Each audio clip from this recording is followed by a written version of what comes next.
We're going to talk about overnight delivery. Is overnight delivery not enough for you? Do you want more? Well, Jeff Bezos might have a solution for that. Take a look. And finally this hour, you've heard of the 30 minutes or it's free guarantee pizza places often boast about. But what about products you buy off the internet, like say a new Xbox One? Well, Amazon CEO Jeff Bezos says his research and development team are working on a drone to make that very dream a reality. Bezos brags that the octocopter will be able to fly packages directly to your door via Prime Air within 4 to 5 years. But there are a number of hitches that could keep this project firmly planted on the ground, none of the least of which are FAA regulations. Now, air crowding, privacy threats, terror threats, safety concerns, and cost effectiveness are also on the growing list of hurdles that the company will have to overcome if it wants to get this project off the ground. Regardless, all right, so that's a fascinating idea. Do you think that Amazon is going to be able to revolutionize deliveries, or do you think that this is not really a possibility? I mean, it definitely seems like science fiction, but so have a lot of technologies that we have today, you know, before they were sort of unveiled to the public. I think it's amazing. I mean, I think that like when the private sector, you know, tries to get the public really excited about really innovative stuff like this, it's awesome. And it's sort of like there was a brilliant article in New York Magazine about how they suspect this is sort of Jeff Bezos pre-lobbying, because regulators can usually be so stiff and like, you know, they don't really let things like this pass, that it's actually like a really sort of good method. And I would love to see that. Well, it's interesting. I know that a lot of kind of private drone people, you know, the smaller drones that people are flying to shoot video and whatever, those people were actually pretty pumped about this because they've been really concerned about the FAA regulations and what's going to happen with that. So if you've got someone like Amazon on your side fighting for this stuff to get through, it seems like it might be more plausible for the things they want to use it for. I think this is a terrible idea. Okay, why is that? Well, okay, so many reasons. First of all, like when I get packages, even when they're like brought by a person, they're a mess. So now you're gonna send them like through the sky on a machine. Like I can't, it's not gonna work. And also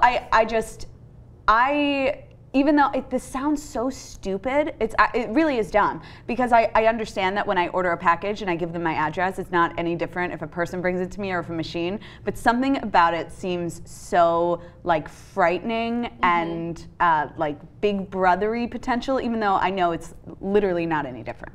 I mean, Jackie, I like the Big Brother angle. I want to ask you about that a little bit. I mean, we've heard about, you know, telecommunication companies working with the government to spy on us and all of that. I mean, is it far-fetched to think that the government would work with Amazon to use drones for surveillance? It's not far-fetched at all. No, I don't think it's far-fetched. I think it's it is a little scary, I think, to think you're going to look up and you're going to see like almost little black dots flying through the air. You don't know what they're doing. Right, and that's to that point. I mean, whether it's surveillance or whether we're going so far as to say terrorism, I mean, it is really scary. I look up and I freak out when I see a bat. So, you know, I can only imagine, you know, looking up and being like, oh, there's a blender.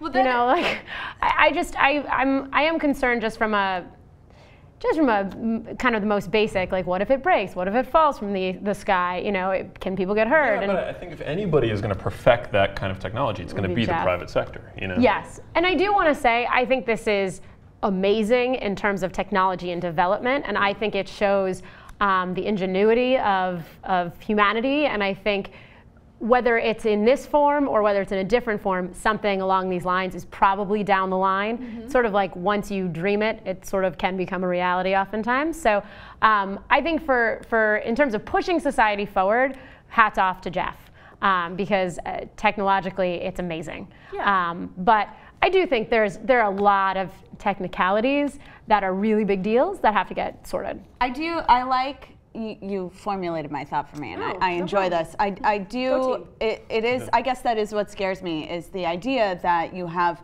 you know, now if I see a drone in the sky, I'm like, hey, you're up to no good. But in the future, if it's just drones are everywhere, I don't know what that drone's doing. Are they watching me? Are they following me? Like, I don't know. I'm clearly paranoid. You're paranoid with good reason. I mean, whenever we hear stories about drones, usually it's not a positive story. In this case, it could possibly be good. You know, if they do perfect the technology, technology and they are successful in delivering packages in like 30 minutes. That's freaking awesome, right?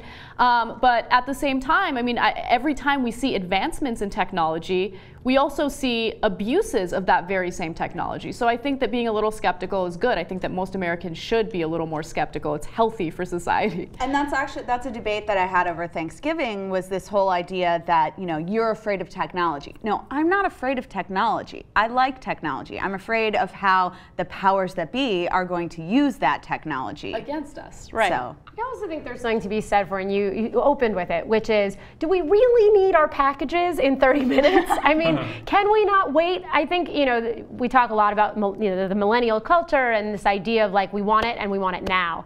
And that does sort of permeate into other aspects of our lives. And I think there's something to be said for like, have a little patience, because you have to be patient in life in all aspects of it. So do I think it's so terrible that you have to wait overnight for your, you know, washing machine or blender or, you know, whatever gift it is?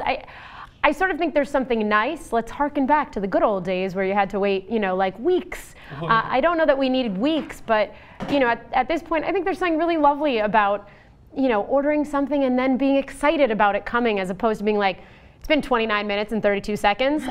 This puppy better be here. I don't know. There's something nice about mail.